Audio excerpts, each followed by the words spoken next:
A falling meteor. A small blue object slammed into the ground at an engineering college over the weekend, causing a very loud explosion. A bus driver standing nearby was hit by debris and died on the way to the hospital. Today, officials examined the 5-foot wide crater left behind, but have not yet determined where the object came from.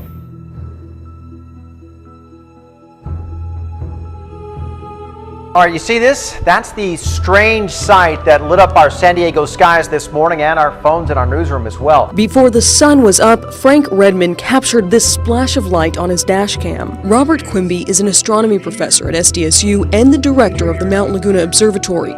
He's never seen anything like it in person and said it was unusually bright. There's a couple instances when it brightens and then fades and then brightens and fades. And then it vanished. Quimby said it was likely a space rock ripping through the sky.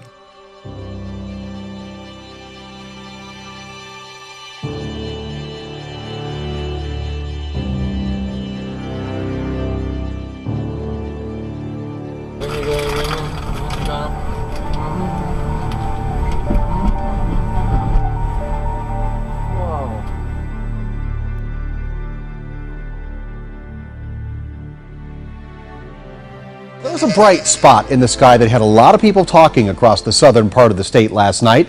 That fireball went streaking across the sky.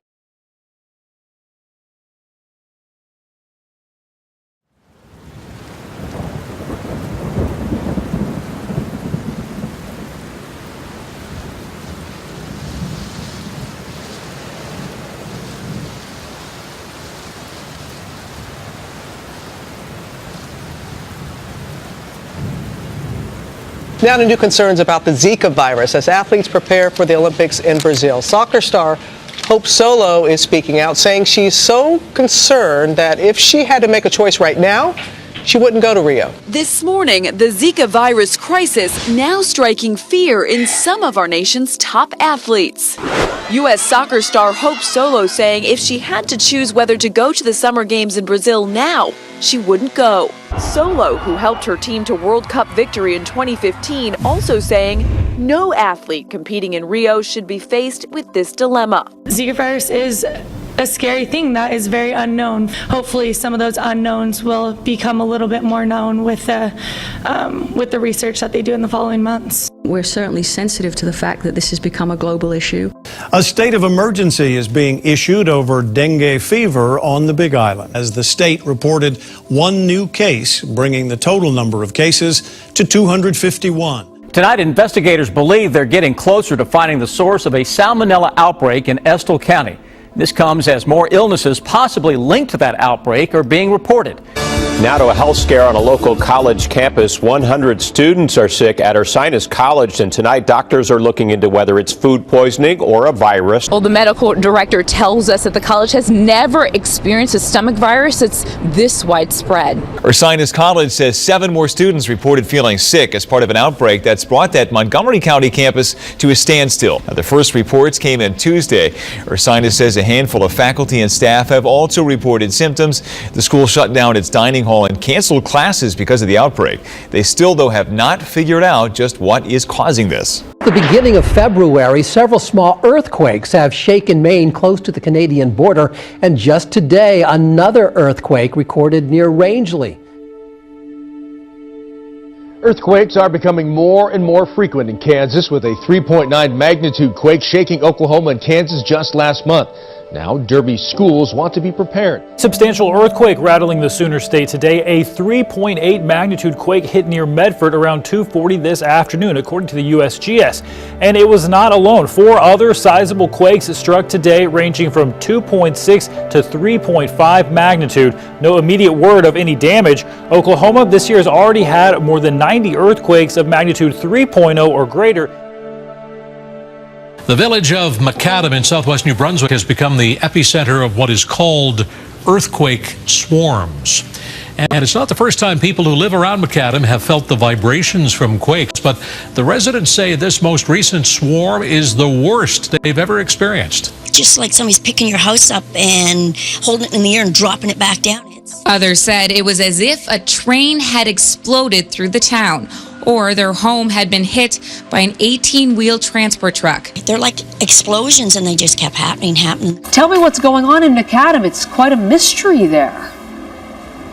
And good morning, Heather. That's right, certainly a mystery, and these aren't the kind of earthquakes, or the descriptions of these events aren't the kind of earthquakes that we're used to with the rumbling and the movement. Instead, as you said, residents are saying that they sound like explosions. I have felt too since I've been here today. It's like a vibration stirring under your feet. Just before 4 o'clock this morning in Taiwan, people were shaken out of bed by a magnitude 6.4 earthquake.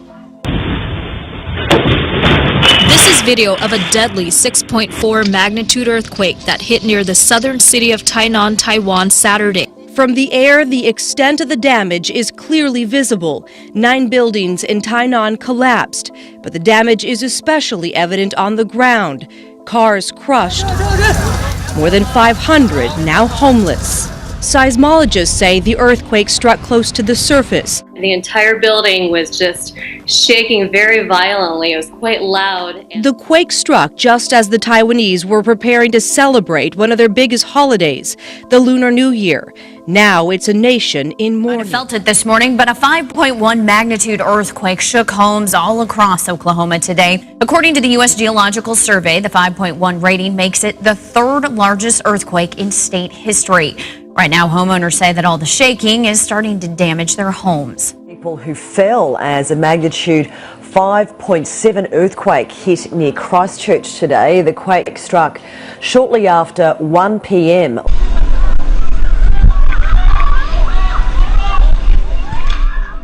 Pictures have emerged of a cliff face crumbling into the sea at Sumner Beach. Watch the cliff give way.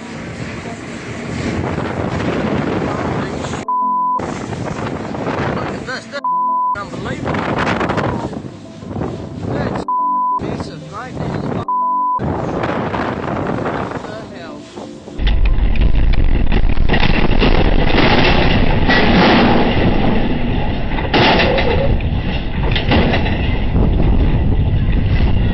Rough ride for passengers caught in a storm on a Royal Caribbean cruise ship off the coast of North Carolina. And Natalie's here. This is some dramatic video. It sure does. Hey guys, good morning. Well, the Weather Service had issued a warning for hurricane force winds, and some passengers say the ship's crew told them about the storm and said they would try to beat it, but conditions were far worse than anyone expected. New details tonight on the rough day at sea for thousands of people on board a Royal Caribbean cruise ship. That's right. Tonight, a Florida senator is demanding answers, asking why did the ship sail into rough weather in the first place? When the storm is brewing, you don't go out of port. Florida Senator Bill Nelson is asking the question many Royal Caribbean passengers have on their minds. Worst experience? Yeah, only the movies. But the Anthem of the Seas captain says he didn't realize the magnitude of the storm ahead of time.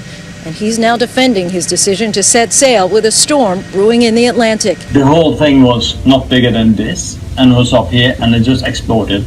In a video broadcast internally to all 4,500 passenger staterooms Monday, Captain Klaus Anderson, who ordered everyone on board the ship to stay in their rooms, says he's never experienced anything like it. Honestly, have not seen low pressure that was not forecasted. Anything near what we actually experienced. Several viewers were startled this morning by a loud boom that shook their homes. Several calls and messages came into our information center asking us what was going on. Now, this remains a mystery. I have put in several calls to various state and federal agencies. So far, no one can confirm what this was. The whole ground was shaken out here. It was a cement out there, and the house was shaken. Sue Eastman didn't know what was going on. It was just before 10 a.m. when she heard the loud boom. It was just a short kind of a boom like that, and you could hear everything kind of shake. As Sue was trying to figure out what happened, so were several others. I had people from all over, from the lake area here. My neighbors were saying that they felt it, they heard it. People in Morley, up by Everett even. I have family up by Sears, and they heard it up there. According to the National Weather Service and the U.S. Geological Survey, it was not an earthquake. It made a rumble, almost like a thunder. So far, no military bases in Michigan seem to know where the alleged sonic boom came from. According to the Michigan National Guard, there are no planes fast enough based in Michigan that can create a sonic boom. For those who experienced it, it was something they've never felt before. But it was just like my whole house shook. Now, controversy brewing in our space community. A group is threatening to file a lawsuit against NASA because Johnson Space Center has banned the word Jesus from an employee newsletter. Anusha Rost is live now at JFC tonight with the decision that some are calling censorship. This 30-year employee of the space agency remains convinced some Christians at JSC are being censored. We're committed. We want to stand for Jesus. The attorney is giving NASA 30 days to clarify its stance on the use of the word Jesus in that Separation newsletter. between church and state remains a debated topic, and a newly proposed bill in the Georgia House is contributing to that discussion. House Bill 870 would essentially ensure students' First Amendment rights. More specifically, it says schools that receive state funding can't be a part of an athletic association that prohibits the student athletes from sporting quotes or Bible verses on their bodies. The bill also says schools cannot participate in athletic associations that prohibit member schools from playing with other non-member schools. Beyond wearable technology, it's now time for embedded medical implants. It may sound either frightening or exciting to you, but one day in a near future, we might all biohack ourselves. And health wearables are indeed set to make a difference in 2016. But it seems like another trend could soon change the way we treat illnesses, and that is embeddable tech implants. Real-life cyborgs are now among us. These citizen scientists are altering cells, DNA, even hacking their own bodies with sights set on the future. I've got an implant in my finger. I've got a chip in my hand. An underground movement known as biohacking is pushing to advance the human race. Yeah, these citizen scientists are altering cells, DNA, and even hacking themselves by implanting electronic devices into their own bodies. What I'm interested in is functional implants that can track my health data, that can make me, a stronger, faster, better human. These biohackers are the experiment, but they emphasize that years of planning and research are put in before they grab the scalpel. Still, not for everybody. No. Although, I bet the guy with the magnet in his finger makes a lot of money in bars. I was going to say, that's quite a pickup line. Yeah, like, look at exactly. me, I'm going to levitate rock. Very impressive. Yeah, I don't think so. Like I said, unless they can come up with a chip that'll clean my house in 1 hour for me, I'm not going to be implanting anything. We could put a radar in your head or something. Well, sometimes I feel it's already there. Yeah, exactly.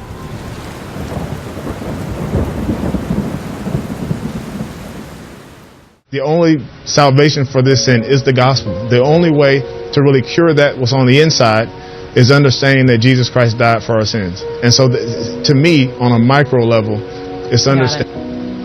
Yep, and just like that, we lost him. I know.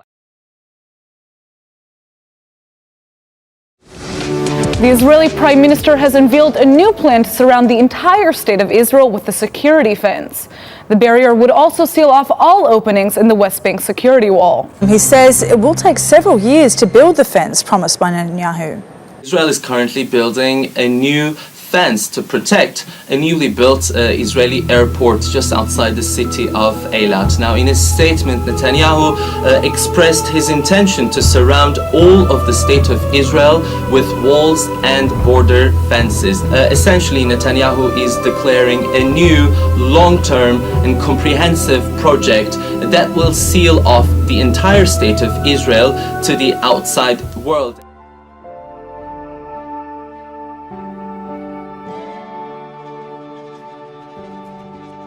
You may have heard in the news that a potentially major discovery on the Golan Heights was made by Genie or AFEC. They have a nearby license. In fact, if you look this way, you can see the general area where they're drilling on the Golan Heights.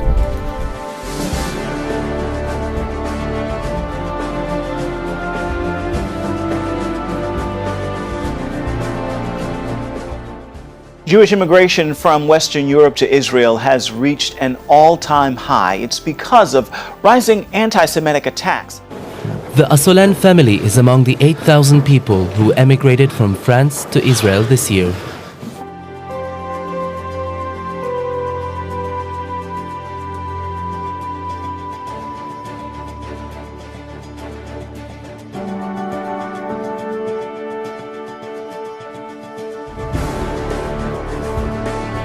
Part of a multi-year plan to ensure Israel's security.